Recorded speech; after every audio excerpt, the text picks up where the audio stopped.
Hi, Lee Mall here, and welcome to another session from the best year of your life. And we're here today with Ilarion Merculieff, and I'm really excited for the conversation we're going to have. Welcome. Thank you. It's good to be here, Fleet. Yeah, it's really great to have you.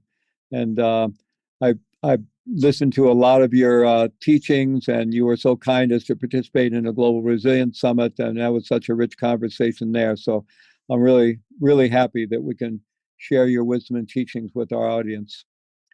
So I'm going to share just a little from your bio, just to familiarize our audience with your background, which is incredibly rich.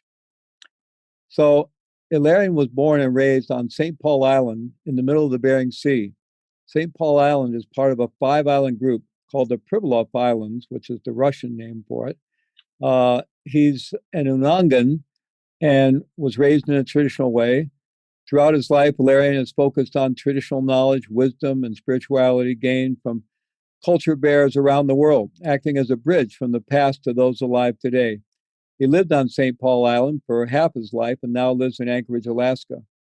Ilarion has almost 4 decades of experience serving his people, the Unangan of the Pribilof Islands and other indigenous peoples in a number of capacities, locally, statewide, nationally, and internationally. For his entire career, he has been a passionate advocate for indigenous rights, wisdom, and harmonious relationship with the Earth Mother. He was the first Alaskan Native Commissioner of the Alaska Department of Commerce and Economic Development, a state cabinet post. He also served as chair of the Indigenous Knowledge Sessions of the Global Summit of Indigenous Peoples on Climate Change in 2009. Ilarion is the co-founder of the Indigenous Peoples Council for Marine Mammals, the Alaska Forum on the Environment, the International Bering Sea Forum, and the Alaska Oceans Network. He has received many awards both for his activism and his writing. He's co-authored a number of books. His latest book is Wisdom Keeper, One Man's Journey to Honor the Untold Story of the Unangan People. And that was published by North Atlantic Books. And I understand you're working on another book with a working title of Tunam Awa. Correct me if I'm mispronouncing that.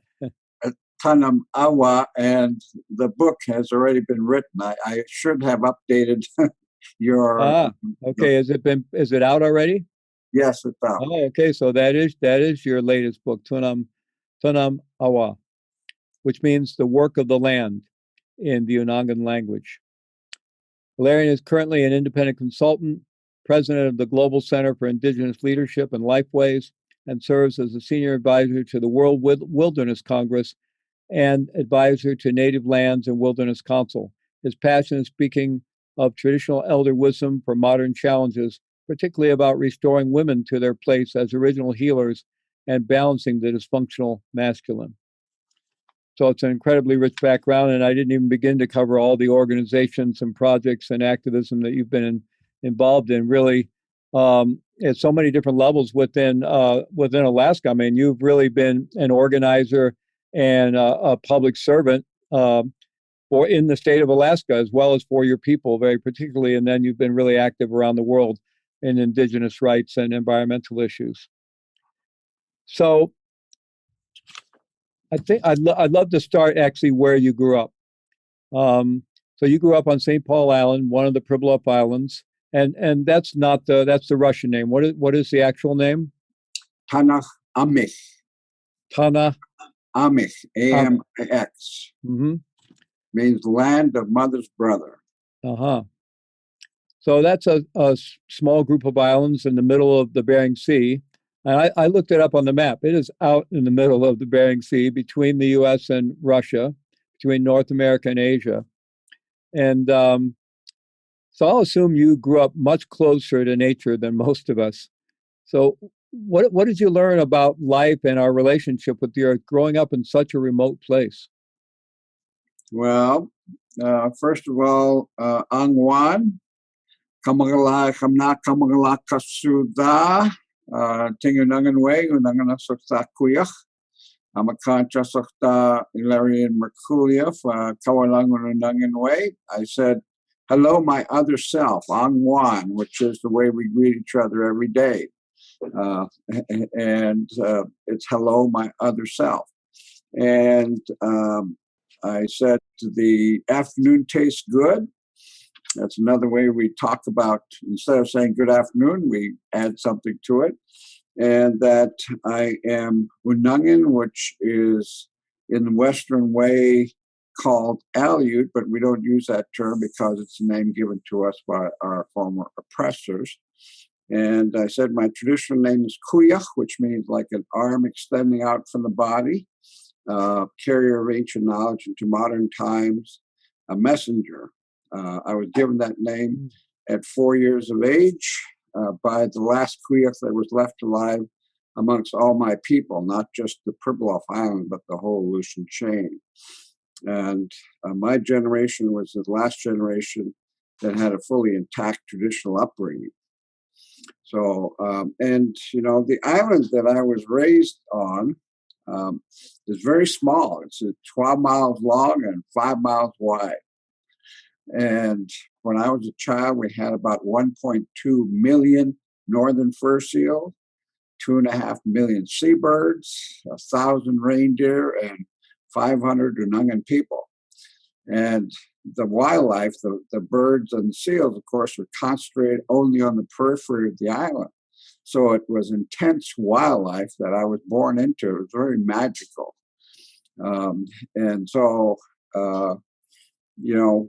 What we've learned, or what I learned growing up as a child on that island, is very remote. When I was a child, we had a prop plane in about once a week. And there's no roads there, of course. It's an island. And so I lived a very magical life where the whole village raised me.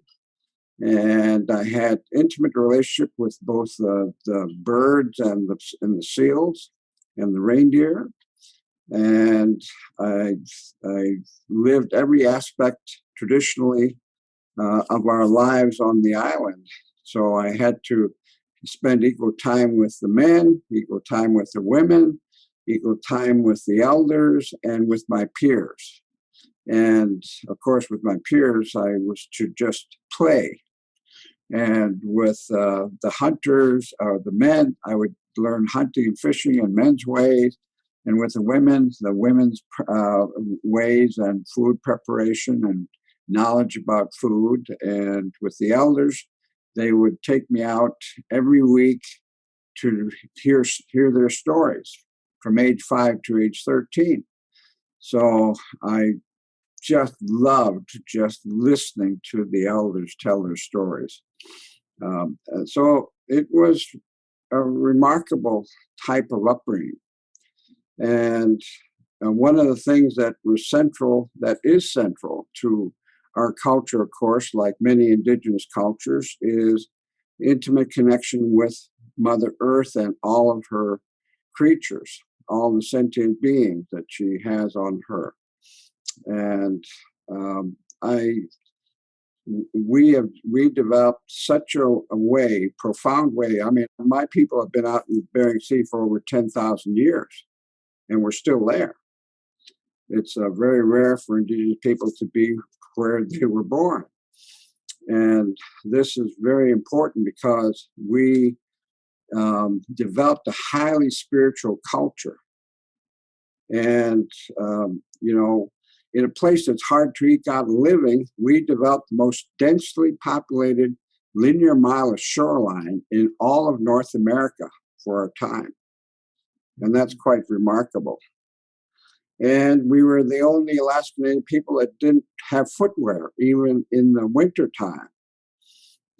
Can you imagine that in Alaska, not having any footwear in the wintertime? And we didn't have any food storage technologies, unlike most Alaska Native cultures, except for air drying. But no food storage technologies other than that. And when I asked my elders, it was a long time ago, I asked my elders, what is this culture about? And my elder, he pointed out to a bird. To see that bird, They don't worry about where they get their food the next day. Why should we? Are we any different? And of course, the answer is no. And that's the way that my people were existed and survived and thrived in the Bering Sea for as long as they did, is because we were people who were present in the proverbial moment and in the heart.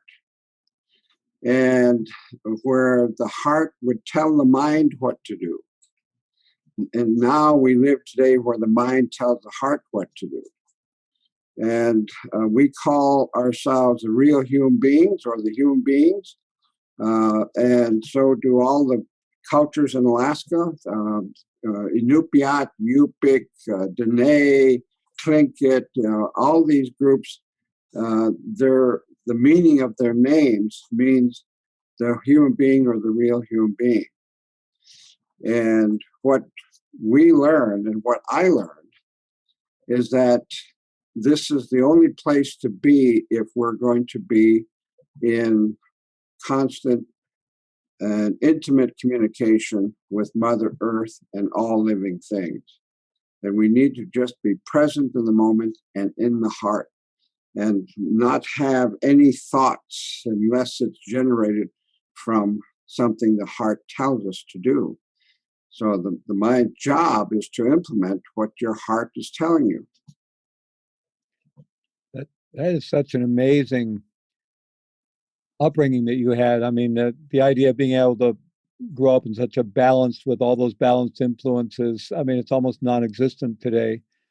And also what you said about your food storage, that you didn't really have any food storage technology other than air drying, and you weren't, because so much of modern culture developed around food storage, agriculture and food storage, and then protecting food, and it expanded from there.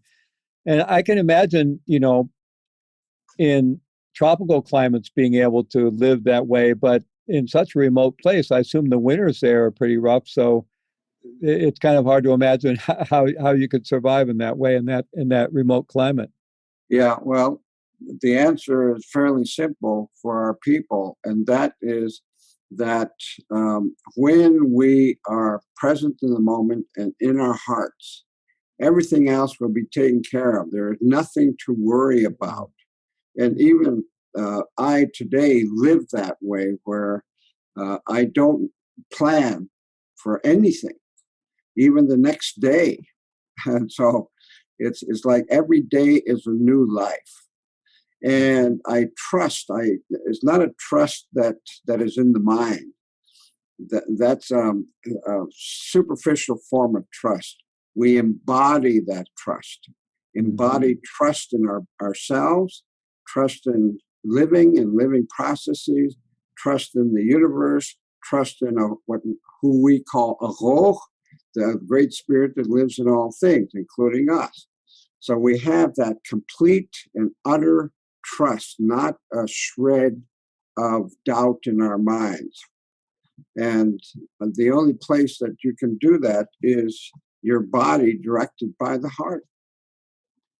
And I would assume that includes some trust in what we might call the basic goodness or innate goodness of life and of ourselves and others. Yes, I mean, that's why I say we trust in our lives and the process of living and all the things that it brings. Well, so many of us are trying to get back to that sense of nowness and presence, and practicing meditation, using other means to try to kind of undo our complicated minds and come back into the present moment, and to grow up in a culture, to be culturally grounded in nowness and in the heart is really, it's really quite amazing. So yeah, and it used to be that every culture in the world had this capability. Now we've forgotten it. Well, that's my next question, is really about relearning that. So, we modern humans, at least non-native modern humans like myself, we've become so disconnected from our first mother, the earth, that we've actually created this climate emergency and an existential crisis with global warming, where we're actually our children and our children's children are in danger of having a home that's not inhabitable. So clearly we really need a completely new mindset, maybe a new heart set. And so where do we begin? How do we begin making that shift?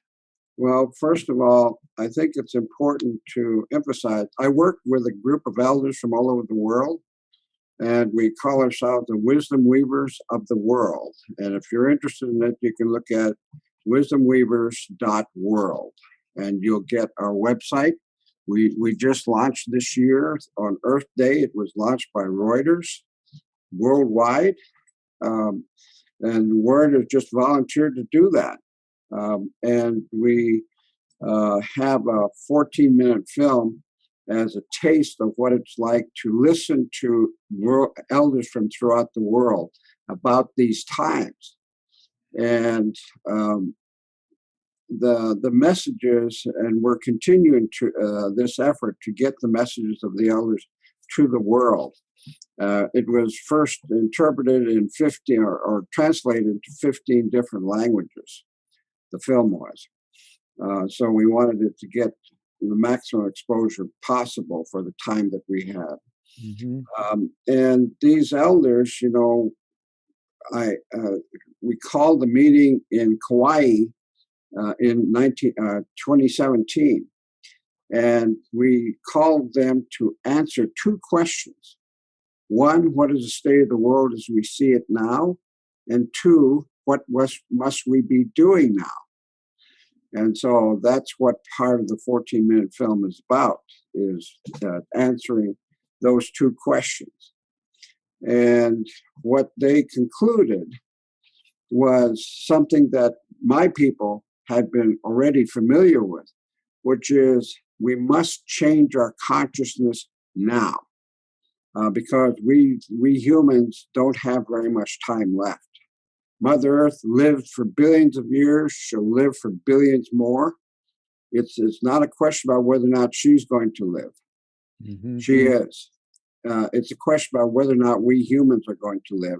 And it's going to be decided by people in this lifetime, and probably in a shorter time frame than most people would want. And the message is this consciousness that we are in now is totally of the mind. It doesn't include the heart. It is disconnected from the heart. And that it tells our hearts what to do. When traditionally, the heart used to tell the mind what to do. And this was the way of the real human being. And so the question becomes, how do we reverse this reversal? Yupik elders here in Southwest Alaska, they call this the reverse society or the inside out society, because we reversed all the laws for living. And one of the most important ones is that we have forgotten and reversed the fact that the heart used to tell the mind what to do. And this is the metaphysical and physical heart that we're talking about. And it's a question about how do we get to our hearts? Now, I understand that you work with Heart Math Institute. Is that correct? No, I'm very familiar with their work. I've studied it a lot, but actually, I have my own institute that's co-producing the summit. It's called Heart Mind Institute. And we say that our mission is making that shift from the head to the heart, becoming more deeply embodied, more heart-centered, more earth-connected. That's what we're all about. Well, but I do know about the heart map and some of those ideas about the heart having neuronal tissue, and the heart is both, the physical heart is metaphorical for the emotional heart, but it's actually literally the heart mind in my own Buddhist traditions that I come from. When we often talk about body, speech, and mind, and we do bows or prostrations, and for body we put the hands here, the brain, speech, and then mind is here. And so the word is, in Sanskrit, is chitta, C-I-T-T-A, or in Japanese it's shin, and it's called heart mind. So that idea has been understood by many cultures for a long time. Yeah, and before before the beginning of time, actually, Mm-hmm. we all used to understand that our hearts were the drivers for everything that we did, including our minds. And then we slipped out of our hearts.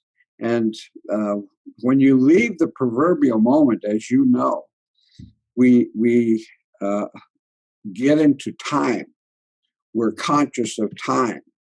And so we have done that. When we slipped out of our hearts, we got into guilt, shame, remorse, anger, rage, jealousy, and all these things from the past that live with us today, or fear, which is projection into the future of something that hasn't happened yet. Every place except the proverbial now. And so when we leave our hearts, we humans were the ones that invented time, according to my people. And that when we, our culture is based around being a real human being.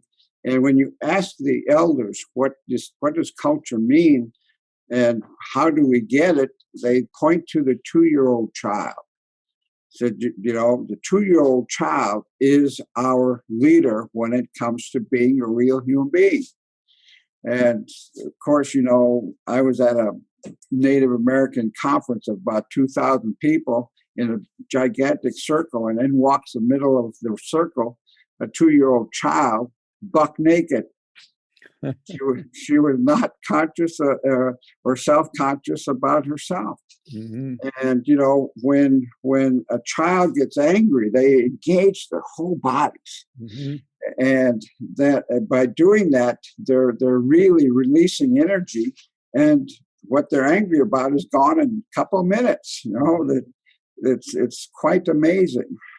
And all these ways, one of my elders, Rita Blumenstein, she was the spiritual advisor to the Indigenous Council of the 13 Grandmothers. She said, when we stuff our emotions, then it's like creating a stagnant pool of energy. And that ultimately we are energy beings, and everything we do emanates from us energy-wise. And that the 2-year-old child is natural when it comes to releasing energy. Now, in today's society, when we, if a man cries at a meeting, that's a no-no, and all these emotions are looked at as having to not being in this place or this place or this place. You need to take care of it yourself and all that kind of thing. And so we're stifled when it comes to releasing energy. So I advise people or counsel people and say, well, it's true. We live in a society that does not recognize the full range of human emotions. And they only honor a few of them. So what you need to do is go to a safe place where people won't see you because they'll think you're crazy, and let out your emotions. Tell your emotion at the moment, I know you're there and I hear you. I will tend to you as soon as I am through with this. And then you must make sure to attend to it. And so we have to understand that truly we are energy beings, and that we must tend to that energy. And by ignoring it, we harm ourselves and everybody else around us. Mm.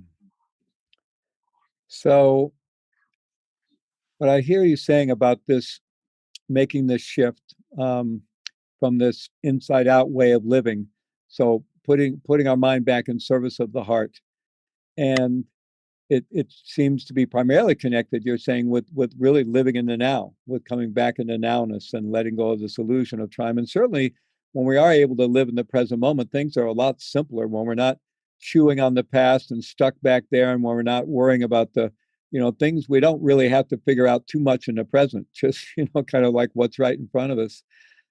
I would assume it has all, when we talk about it, it has something to do with feeling as well, as you're talking about expressing our emotions. But is there some way that we're kind of more ongoingly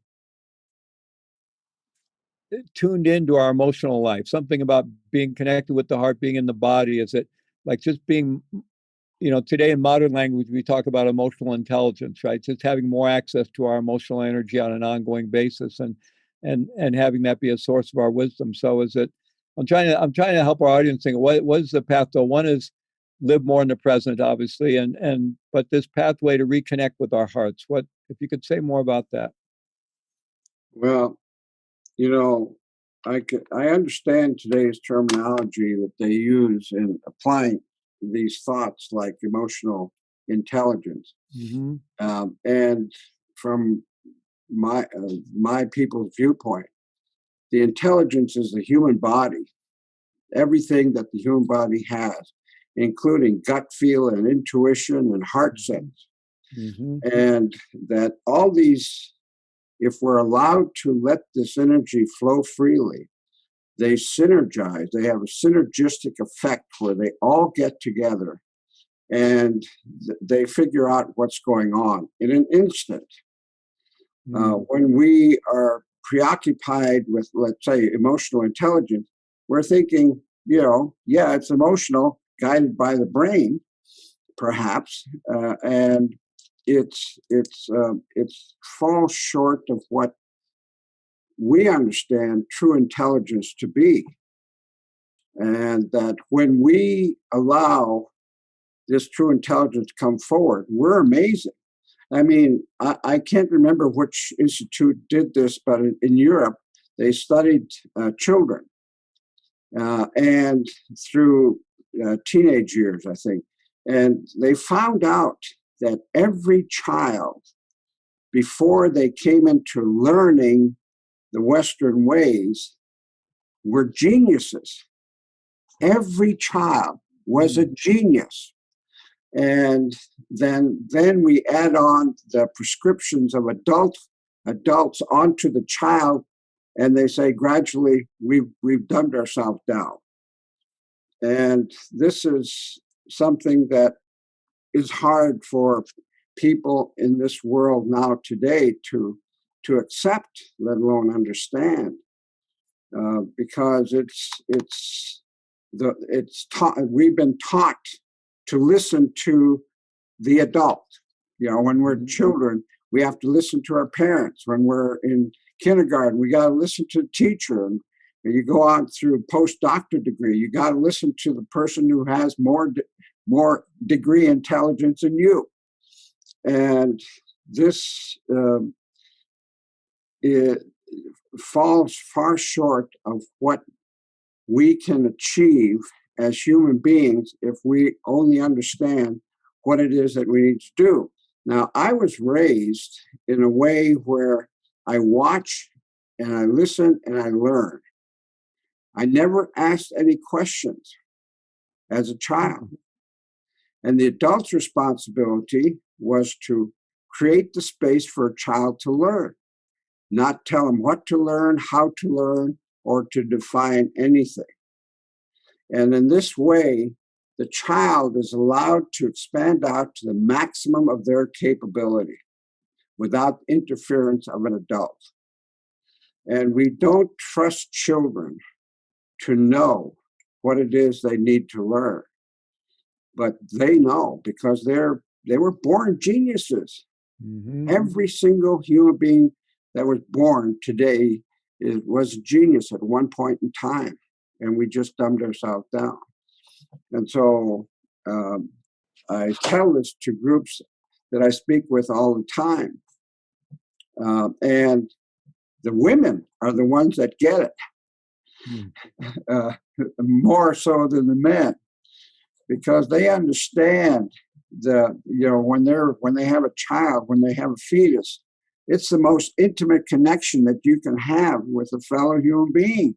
Mm-hmm. And then the birth happens, and here you have this other self that is you, and while you're pregnant, you feel all kinds of things, like, you might feel sick at the same time you want to eat.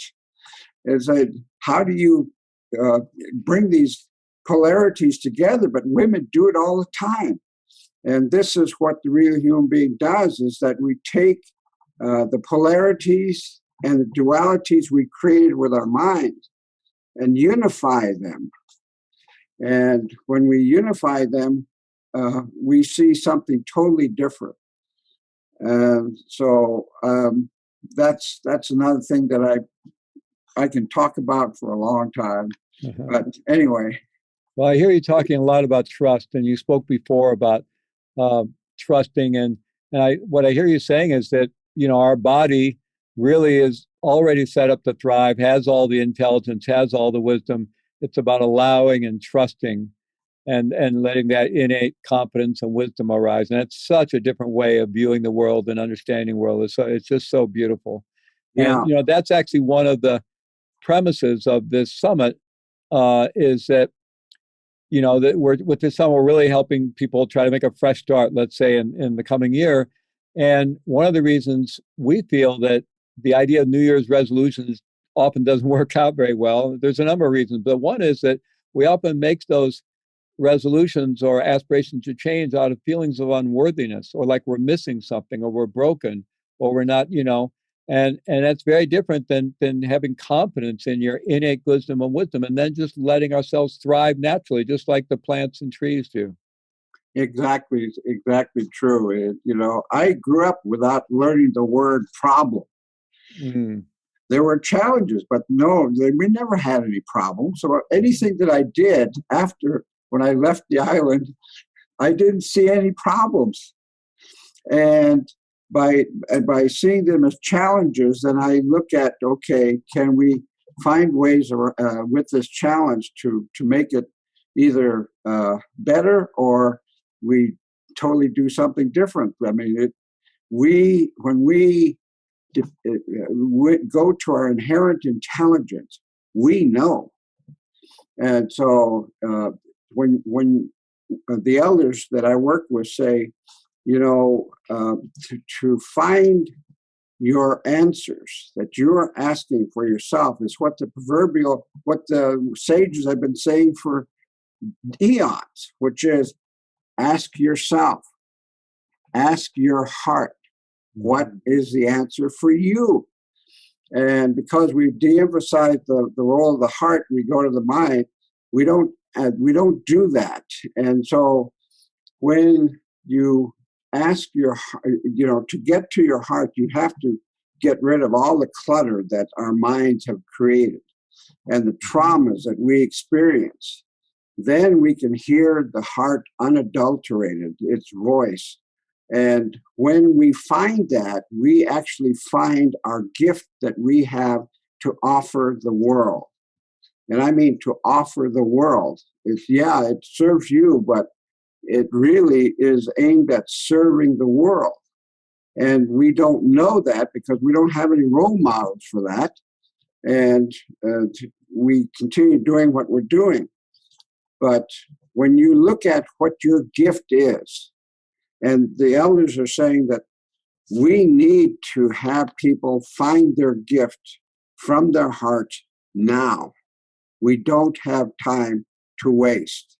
Business as usual is not going to work.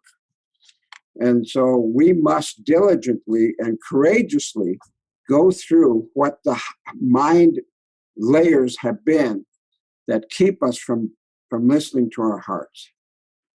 So in your culture and in your own personal work, how do you go about that healing? Is it something that's done in ceremony, through group work, or, because there is we all have a lot of trauma, and of course, Native peoples have experienced a whole nother realm of trauma, and it does require healing. So how do you go about that? Yeah, many people, including Native people, are stuck in that pain caused by the traumas that they received, and they can't see beyond that. And the elders that I work with are true elders. They have gone through that, and they know what we're talking about. and they know what we must do and what they did in order to overcome the obstacles that they faced, what people call obstacles, the challenges that they faced. Mm-hmm. And to do this requires a rare courage that we're being called to now. We have to step up to the plate, so to speak. That we have to have the courage to face those things in our lives that we have put aside through and lived through fear, guilt, shame, remorse, anger, rage, all these kinds of things, and so we have to, the way that we deal with it, yes, we do ceremonies and we do rites of passage and we talk about it. But it's not like the Western psychology or psychiatry. The ceremonies, for example, the Lakota do the sweat lodge. Mm-hmm. And in the sweat lodge is actually for healing. And everything in the sweat lodge has a meaning that is assigned to it. And they make sure that everybody who experiences that knows what those meanings are. And they do songs inside, they have sweat lodge songs. But they also have times for people to speak. And and so one of the things that they speak about is their pain and what is causing them from becoming a real human being. And it's very serious. Everybody understands how serious it is who participate in the sweat lodge. That's just one ceremony. Each culture has their own ceremonies that do things like that, but it always has witnesses to it. The time of the lone wolf, according to the elders, is done. We cannot do things alone anymore. That we must look at each other as brothers and sisters, and we must come together as one in order to deal with the challenges that we're facing in the world today. And that includes climate change, political corruption, the refugees, the gross violation of women. All these things have a single root cause, according to them, to the elders. And that is that we have separated from our hearts. Before that time, we didn't need to punish somebody. Mm-hmm. We didn't have to put them in jail. We didn't have to do all these kinds of things that we do now. But we would have things in our cultures that do address what is happening, like the Yupik elders here in Alaska, for example. When there's a troublesome youth, they call all the youth together, and they don't pick out this young man or young woman. They tell a story, that's on point. And the young one knows that story is about him, but he doesn't have to admit it. Mm-hmm. One of the things that is known about this kind of healing is that when you put the person in a defensive mode, and you automatically close down, and the opportunity for healing is gone, and that we must look at ways that do not do that, do not pick on one person and say, you should have done this, you should have done that. I grew up without being scolded. Can you imagine? I was never scolded. And as I was listening to it before, I would almost comment, I would imagine your culture and your upbringing was almost completely free of blame and shame and scolding and all the rest of that. And it's so amazing. My own personal work, I'm very involved in criminal justice reform and prison work and so forth. And somehow we ended up thinking you can shame, or you need to shame human beings. Like human beings are somehow inherently dangerous. If there's not some coercive threat of shame, we won't behave well. And it's just completely the opposite. We respond to love and inclusion and caring. And we really took some wrong turns way back at some point. Yeah. One time I stole $20 from my grandpa, And $20 during that time was a lot of money. We might take a year to make $20. And I was 9 years old, and I took the $20 because I wanted to buy this plane in the canteen of the store. And so I stole it, went down there, bought the plane, and I turned around and I saw my aunt standing right behind me. Mm. And so I knew, I said, oh, I'm caught, you know. But she didn't say a word to me. She waited until I walked out of the building. And then she said in a very unaccusatory, non-judgmental way, she says, Larry, where'd you get that $20 from? And I knew I was caught, so I told her I stole it from my papa. And she said, what do you think you should do about that? She asked me, rather than chastise me, she asked me to decide what it is that I must do. And of course, I said, well, I stole it, so I should take the money, get the money back, and go tell my papa I stole it. And she just goes, Mahun, okay. So I went back in, turned the plane, and got $20 back. And she took $20 out of her own pocket and bought the plane for me. Oh, my goodness. And then I go home and tell my papa, Papa, I stole this money from you. And he said, Echom nakoch lakaya, good boy. Wow. What are they doing? I never stole again for the rest of my life. They chose to not recognize or acknowledge the bad thing or the incorrect thing I did, and focus instead on the correct thing that I did. Wow. That's beautiful. Really beautiful. Well, you know what, as I'm listening to Ilarion, it seems like in terms of what we need to do and what the elders are pointing to, that we really need to do, and who would have thought that in our very lifetimes, this is the generation that's going to have to step up if humanity is going to continue on this planet, at least this time around.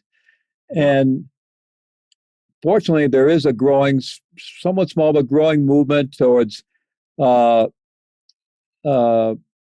sometimes it's called minimalist living, sustainable living, green living, and all the rest of it. Some people are, they're trying to find more sustainable ways of living, whether it's in cities or towns or out in the country, new ways, more sustainable ways of taking care of the land and so forth. It sounds like what you're saying is if we have the right shift, if we make that shift to the heart, then we'll naturally know what to do. At the same time, it seems like, well, maybe that's just the direction we need to give people, or are there some things we can do? I mean, are there ways in which your traditional ways, there are things that we could be modeling to simplify our lives and lower the complexity of our lives and the need to constantly be, making more and achieving more and producing more and selling more and buying more and all that's driving this consumerist society that is really going to be the end of us. So I'm just curious if you have any thoughts around that. Yeah. And I get these from the elders that I work with. They said, all these things that are troubling humans now, and I listed some of them, climate crisis, the violation of women, and all these kinds of things. All of them have one root cause, according to the elders. And I agree with them. And this one root cause is difficult to explain, but it's a masculine imbalance. We have masculine and feminine in everything, including us. And when one side is imbalanced, then it's hurt in some way. In this case, according to our stories, we had masculine imbalance that began some 4,000 to 6,000 years ago. Before that, there was feminine imbalance. Before that was masculine imbalance. It went like a pendulum swinging back and forth. And then now, when that masculine imbalance came 4,000 to 6,000 years ago, we're still in it today. And you can see the manifestation of these things. So when we create these problems ourselves, human beings, we create them. And what was it? Einstein said something like, if you can't solve the problem with the same consciousness that created the problem, Exactly. well, this is what solutions are being brought to bear now, is people with that same consciousness trying to solve the problems. And that, we focus on trying to stop something, like stopping wars. We've been praying for cessation of wars and to have peace for thousands of years, but we still have it here, and we don't ask why. Anyway, you want to stop wars, you want to stop the violation of Mother Earth, you want to stop the violation of women, blah, blah. And so people of good heart and good mind all over the world are focused on stopping these things. And the elders say, as energy beings, we are pouring our mental, physical, and spiritual energies into stopping something in reaction to what that something is. And that instead, we must look at what we want to see in the world, not in reaction to anything else. And that by doing that, yes, there are things we need to stop, but don't pour all of your mental, physical, and spiritual energies into that, because what that does is that energy goes into that which we're trying to stop, making it bigger. And so they say, we've got to focus on what we want to see in the world, while we're doing this thing about stopping without investing all the energy into it. Yeah, I think that points to some of the well-meaning, but maybe somewhat less than effective activism sometimes, because it ends up being so oppositional and so about being against. Yes. You've been mentioning one of the challenges we face is the violation of women in the world, and certainly violation of children. And we all have these masculine and feminine energies in us, and regardless of our actual gender or physical gender. And it certainly does seem there's been an imbalance of the masculine. And I just received something from a friend of mine earlier today about a festival they're doing in their spiritual tradition. And in there, they're talking about that we're all meant to live 90% in the feminine in terms of archetypal energy. Now, that seems like kind of extreme to me, but I don't know, maybe it's true. But it does seem it seems like the feminine energy is naturally more connected to the earth, more embodied, more connected to the heart. So it may be that is meant to predominate somewhat. Well, I'm curious about how you think about that. When the men took me out hunting, when I was 6 years old, they took me out hunting when I was 6, and I stayed with them until I was 13 while I was under their wing. And we would hunt for stellar sea lions from the basalt boulders on the shore towards the water. And we couldn't use boats during the fall, winter, spring that we hunted them because it was too rough. And so we would hunt from the shore on a reef. And the men, they would never get sleepy. No matter what happened, they would just sit there and watch the Bering Sea. Now, mind you, we're looking at 180 degrees of water on an island. Mm-hmm. And sea lion could be anywhere. And we'll be lucky to see one sea lion. So we watch, and they pay attention. They don't talk very much. They're not very active. And so they just sit there and watch. And we would be out there maybe 7 or 8 hours. By the time when I'm 6 years old, by the time noon comes around, I get daydreamy or sleepy. The men never got daydreamy or sleepy. And then someone would say, "Kawakako, sea lion coming." And instantly, all the men would look at one spot in the ocean. That's 180 degrees. And sea lion could be anywhere, but they look at this one spot. And I look, and I look, and I look, and I don't see a sea lion. Then 5 minutes or 10 minutes later, sure enough, the sea lion pops up exactly where they were looking. Now, what is that? I thought that was magical until I learned what it was, because I learned it from the seabirds, believe it or not. But that's another story.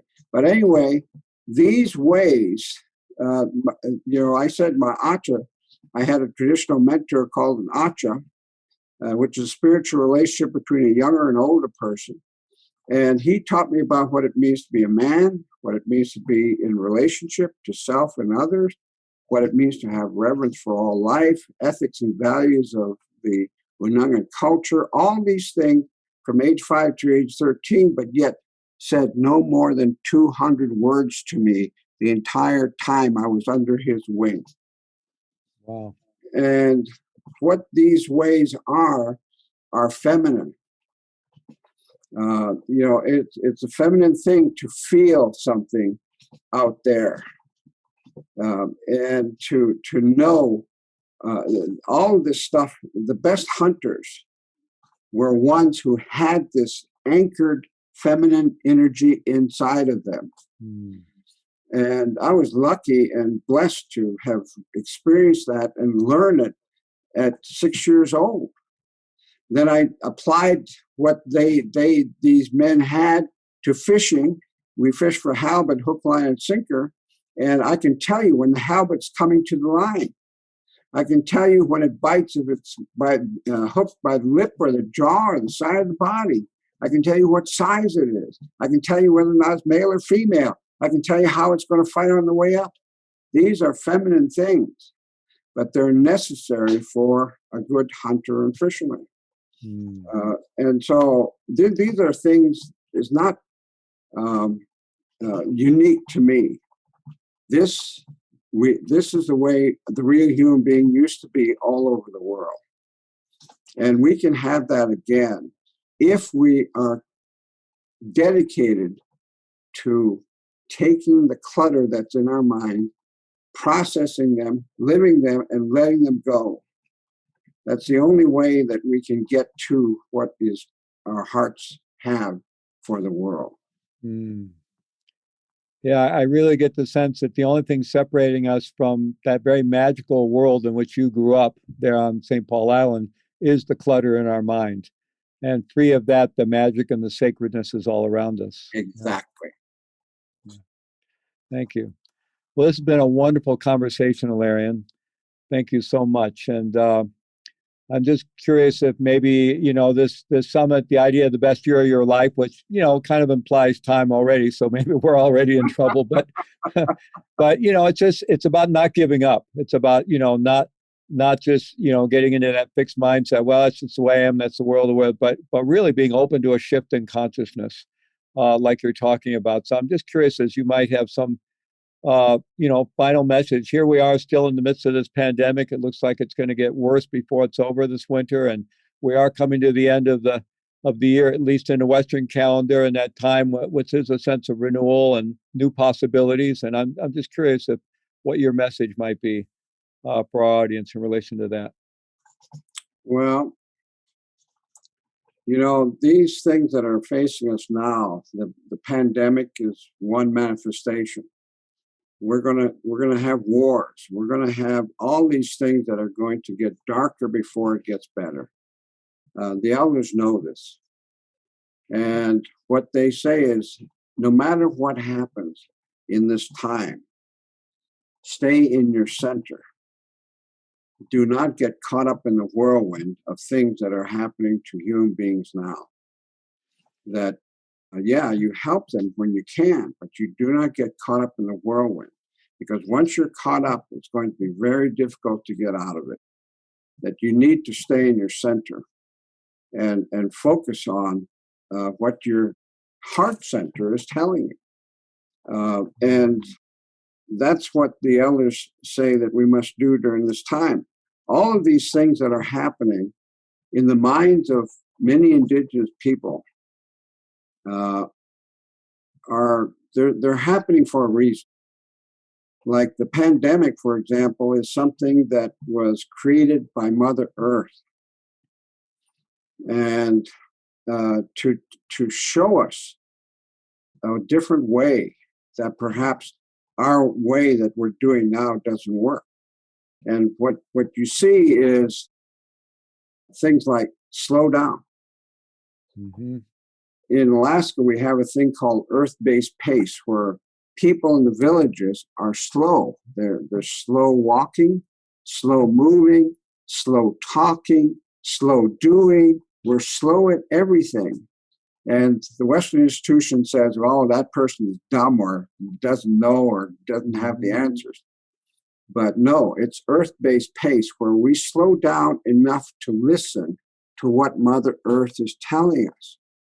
This is why Indigenous people understand, because they take the time to slow down and to have silence when they're listening to Mother Earth. And then, Mother Earth, when we first had this pandemic, people all over the world sequestered themselves. And the animals came out in places that humans used to go all over the world. Mm-hmm. And then you could see the Himalayas from India, and then the ozone layer above the Arctic healed. And what she's telling us is that she can heal fast if we do the right thing. And so we must think about what is happening with this pandemic. Same thing with climate crisis and all these other things. There's a reason for them. And that we must listen to Mother Earth in what she is saying during this time. And that Indigenous people already can. I mean, not all Indigenous people, obviously, because so much has been destroyed. But there are pockets of Indigenous people all over the world that still talk with Mother Earth. And that they can be looked towards for guidance about what we need to do during this time. And my elders are saying, yeah, this is the time. In all of our prophecies, we hear that the world will look towards Indigenous people for answers.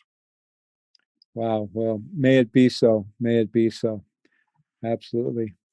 Well, thank you so much, Ilarion. What a gift. And just appreciate so much your work of bringing the wisdom of these elders forward for all of us. And hopefully we can see this pandemic we're going through as a teaching, a profound teaching rather than an inconvenience. Slowing down and listening. Yeah. We think about pandemic as an enemy that we have to fight. Right. Exactly. Yeah. Yeah. We're kind of, that masculine thing's been going on for a long time. Even with poverty, we talk about the war on poverty, right? Instead of, Exactly. So, yeah. That's the mind talk. That's exactly. Okay. Well, thank you. Yeah. Thank you so much. Thank you. This has been incredibly rich and powerful. And I wish you all the best. And may we keep listening. Thank you. Thank you. Thank you. Thank you. Thank all of your watchers and participants in this. Yeah. Thank you. Okay. You be well.